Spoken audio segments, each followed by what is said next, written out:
everybody, welcome back to the Expressions podcast. Your host, Expressions. And today, simply put, an episode that I'm most excited for. This was originally supposed to be episode number 2. Yes, 2. That's a long time ago.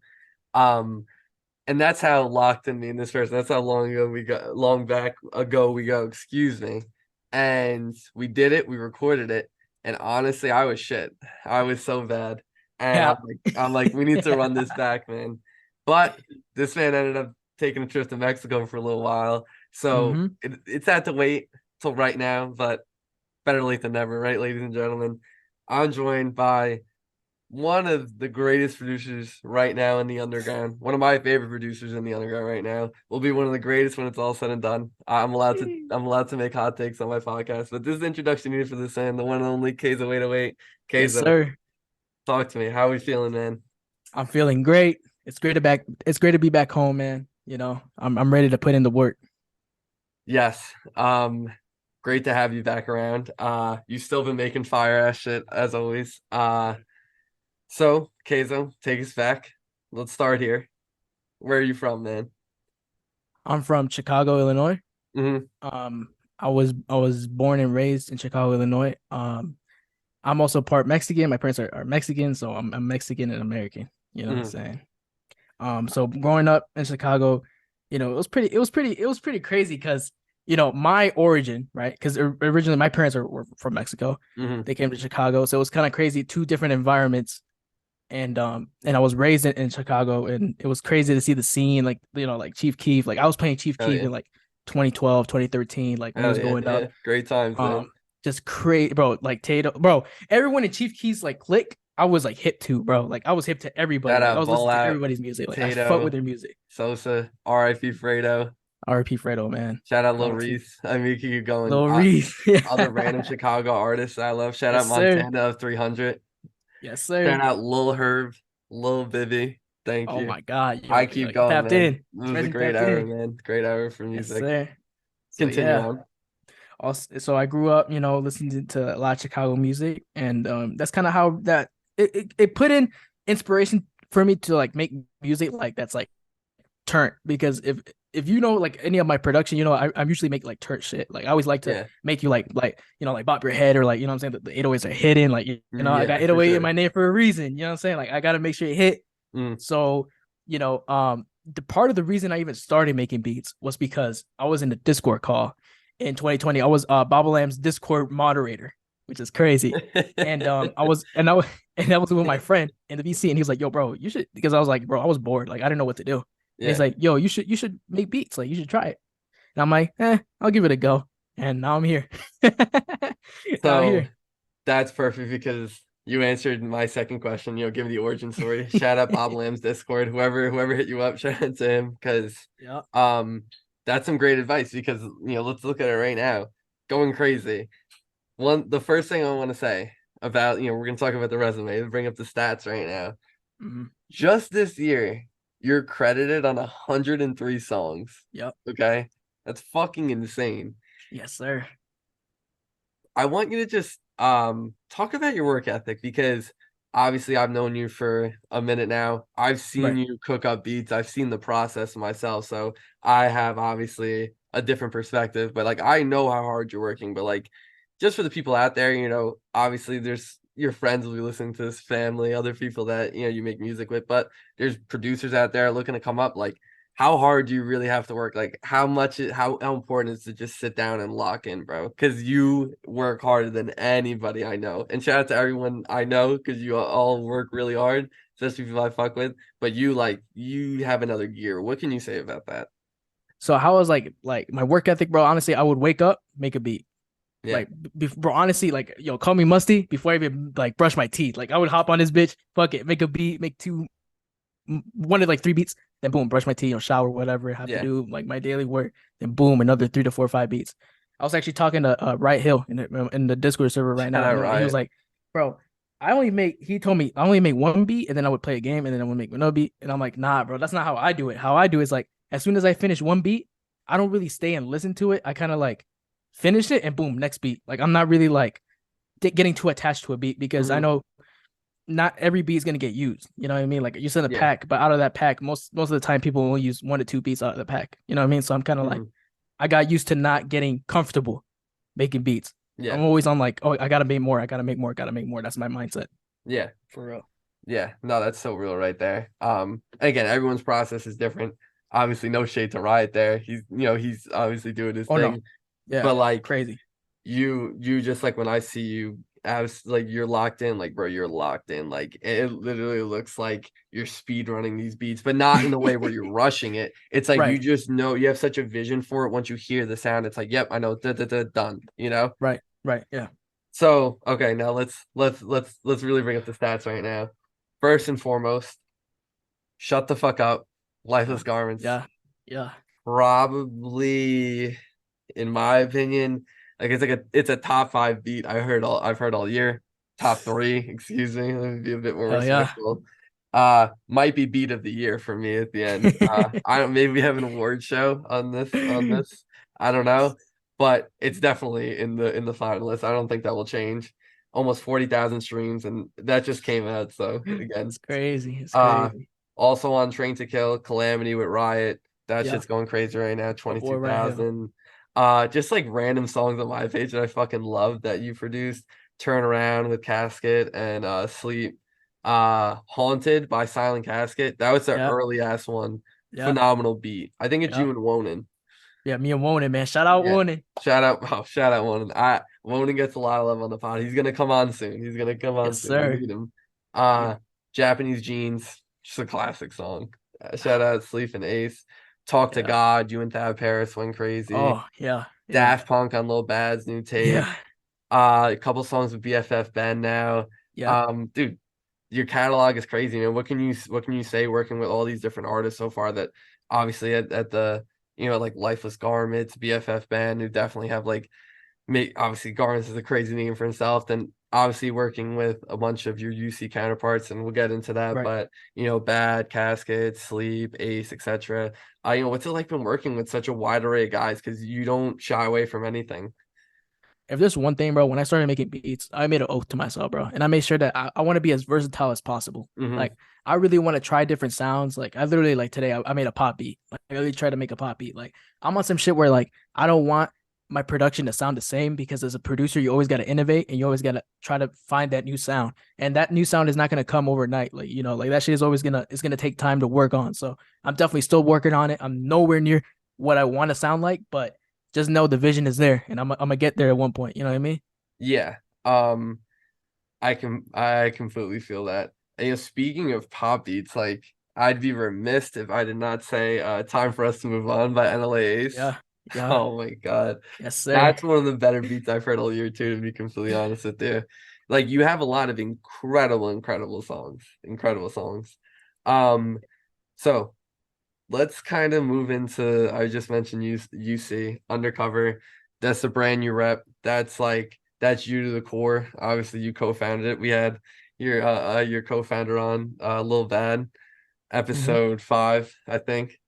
Yes, If I'm sir. correct. No, 4? No, I don't know. I don't know. I don't even know why I'm trying to guess. Talk to me about undercover, man. What does undercover mean to you? And where does the future lie for undercover in your eyes? All right. So undercover. So let's talk about the origin. So before undercover, there was another collective called Project Space, and I founded that. I was one of Mm, the early owners, and me and Lil Bad, I've been locked in with Lil Bad for a couple years now. So yeah. when we founded Project Space, it was kind of falling out, and I wanted Mm, like people that were actually dedicated to music. So I was thinking, and then Lil Bad made said undercover. So I kind of thought about it like undercover the sound. You know what I mean? Like, you know what I'm saying? Like on some yeah. crazy shit. Like that's how I feel like the definition for undercover is. So I'm like, all right, bet.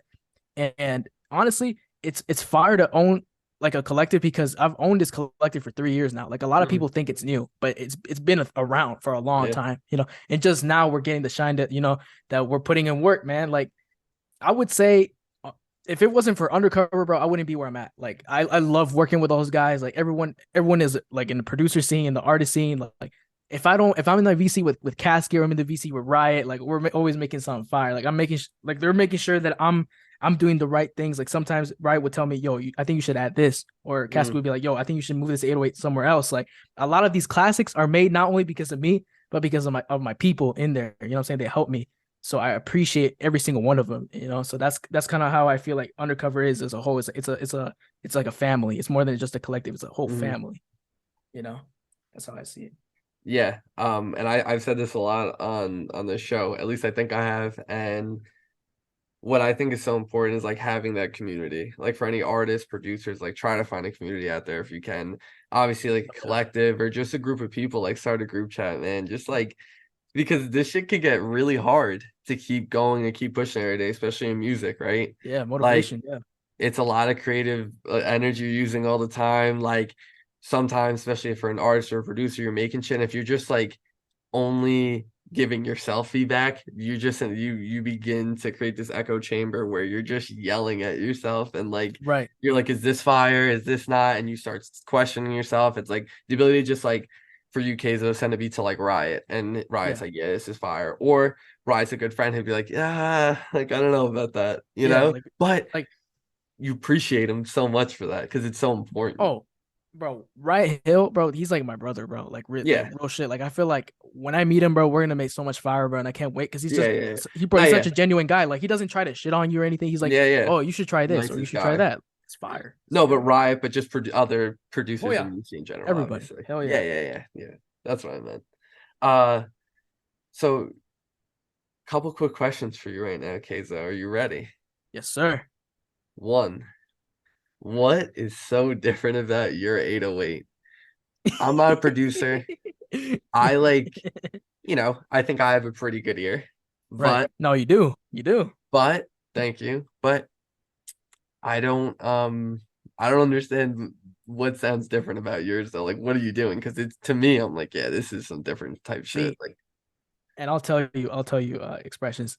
A lot of people when they make beats, you test sounds out. Like I would add like a preset, right? Like just a normal preset, and then I would tweak it. Like as months go by and weeks go by, like you start tweaking it a little bit. You start moving knobs around it, and you make it sound away. And you're like, damn, like this shit hard. Like everyone mhm. got their own sauce. Like for example, Zake, like shout out Zake from Blood Pack. Like he told me like, oh, he does this to his 808s. I'm like, damn, I never thought about that. Like that's kind of fire. You know what I mean? So everyone, at some point, so when people ask me, because I get questions a lot, like, yo, Keizo, give me your drum kit or give me your 808s. Like, it's not, I'm using the same sounds as you. The only difference is I'm just tweaking the 808 itself. You know what I mean? Like I'm tweaking it so it can hit harder. Like it's hitting hard, but it can hit harder. You know what I mean? Yeah, That's what I do. That's my yeah, goal. You know what I'm saying?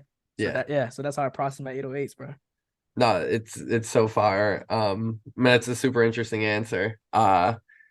Tweaking like the actual 808 itself. And yeah, Yeah. you're saying to get it to hit harder, and like it certainly does on like all your production. Like the 808s are just like they're just different. Like you just hear you're like, yeah, like this is gonna be crazy.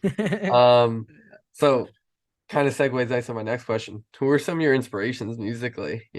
Just Kanye. all time. I would Kanye. I would have to say Kanye and Chief Keef because Chief Keef also make beats, and Yep. I feel like Kanye, because I was watching a lot of documentaries about how he works on albums and shit. He takes his time with this shit, bro. Yeah. And that's when I had to come to realize at some point, like I had to take my time with this. You know what I mean? Like this can't be done like 5-10 minutes. Like I would love to make 5-10 minutes beats now, but I have like a new mindset after being in the Mexico trip. Like I gotta take my time. So a Yeah. lot of these beats that I've been making now, I'm taking 20 to 30 minutes so I can really make sure that everything is sounding good. I can add different stuff and make it sound good. You know, that's what I kind of do. And getting right into my next question. Tell me about the Mexico trip. You were out there for a while, but from what you kind of told me off camera, a lot you seem to get a lot of sort of inspiration or some clarity more so about your approach to making beats and things like that. Tell us about it. Uh, Sorry, can you repeat the question? My fault. Yeah, My of shit course, lag. of course, of course, of course. So you mentioned to me off the camera, you went to Mexico for a Right. while. Obviously, I know you were there, but when you were there, you sort of achieved this clarity when it comes to making beats, your approach to it, your creative Yeah. process, and just sort of your overall feelings about making music. Tell us about it. We'd love to hear it. So so when I went to Mexico, bro, everything is different. Like the atmosphere, like the way shit goes over there is Yeah, way different than the United States. And my internet, bro, I literally had the whole entire month 3G Wi-Fi. Like I could barely download a yeah, simple loop. You know what I mean? that's tough, So man. like I feel like, you know, making beats over there, I kind of got more inspired because I was in nature, like I was in the forest sometimes making beats, like I was in different places in Mexico, and I was really taking my time with it. Like I told you before, like before I would make 5 to 10 minutes for beats, and now I'm making like beats in 20 to 30 minutes. And my laptop, I don't know if I told you this or if you've seen it in the group chat, but my laptop charger doesn't charge my laptop while it's on. So I have a time limit as well. So I can only make 4 to 5 minute beats a day, damn near every 2 days sometimes. So Yeah. it put me into a pressure hole, but I'm glad it did because it made me more insane, honestly. And I can't wait to show the new production. That's all I gotta say for real. Like I'm you know, I just can't wait. Like it's gonna be insane. Like, the things you guys are gonna be hearing soon is gonna be insane. Wow, that's so crazy because like when you really think about it, when you really force yourself into a situation like that, like it forces the best out of you, you know? It Yeah, really forces you to figure it out by any means necessary. Pressure creates diamonds, you know? yeah, I do. That's so far though. And kind of speaking about the new production, a lot of your stuff, and you mentioned this to me, but I've also been noticing it as well, is a lot of solo stuff. You couldn't Yeah, lie with anyone, obviously. And obviously Daft Punk with Lil Bad, I mentioned before. Last yeah, Alive with Silent Casket. yeah. Probably the best Silent Casket song that exists too, in my I'm glad you guys opinion. like it, bro. It's fire, man. Oh, I really like that beat, and I'm glad Casket hopped on it. I'm so glad. Casket, Thankful. Casket really elevated on that song. He was in a different mode, man. Oh Silent yeah, Casket, if you're listening, we need more of that, man. coming Thank soon. you. Thank you in advance. Yes, sir. Um, who are you listening to right now, Kaysa? First people you listen to when you open up your phone. Right now, Jay today. Z, Jay Z, Kanye, Mm, and I'm not gonna lie, I was gonna gatekeep, but nah, all Deftone albums. I've been listening to a lot of like their music, because yeah. I'm not really tapped into rock or anything like that, so I'm not gonna act like I know. So I asked like Riot Hill, like, yo, what bands are you listening to? Because he knows a lot about bands. So He he does. put me onto a lot of bands, you know what I mean? And I like Yeah. that music. I like listening to different genres because it opens your mind up as a producer, Yeah. you know? So I kind of, I mean, and also shout I it. have some sample shit from them too. So it's coming up. I mean, we've gotten a Deftone sample already, so Yes, sir. and that's what I call potentially beat of the year. So we wouldn't mind more Deftone sample beats. That's all I can Yeah. say, man. Keizo, it's 5 years from now, it's 2028. Question everybody gets: where are you gonna be? Where are the people gonna find you? I'm gonna be successful in my own lane, bro. Like I'm really gonna be like one of those top producers. Like I know everyone says this, right? But I'm really locked in for years. Like I don't care if I don't see motion for the next 2 to 3 years. Like I really see myself doing this. Like I can't see myself doing anything else along with undercover. I'm taking undercover with me. It's either undercover or it's nothing. That's what I'm saying. And everyone can find me at kayzo808, all plats, everything. Kayzo808. Real. Yes, sir. You already knew what the next question was, but I love it. I love it. Again, I say this a lot, but we love people who call their shots on this podcast. So thank you very much for coming up here and calling your shot. Because you need to have the confidence to say, hey, like I'm gonna do this and you're gonna watch me do this. And Yes, people sir. are like that and they get it done, man. So shout Yes, out to you sir. for calling your shot. That's the confidence you need out there. Keizo, you already told us where we can find you. So, my last question, as always, any last words for the people out there? Anything else they need to know? A closing Hey, statement. for music, be patient because everyone has a turn. You just gotta wait for it. That's the best. Like that's the best thing I've ever seen. I don't know where I've seen it, but as a kid, I've always seen it. Like, just wait, just keep working, put in the work, and just be patient, and it's gonna come to you. I've been producing for 4 to 5 years. If I would have quit last year, I would have never seen you, and I wouldn't have the success that I have now. So, Yeah. and it's not the success like that. What I'm saying? But I know it's coming. You know what I mean? So, Hell yeah. Hell yeah. I love it. I love it. Keep going. Don't quit. There's quitting is just not an option. Just take it out of your head. It's not an can't, option. I love can't. it. I love it. Keizo808. This is fantastic. Thank you so much for coming on, brother, for real. Hey man, thank you for putting me on the podcast, man. Yes, Love it, sir. man. To everyone out there listening, thank you very much. I appreciate you. And until next time.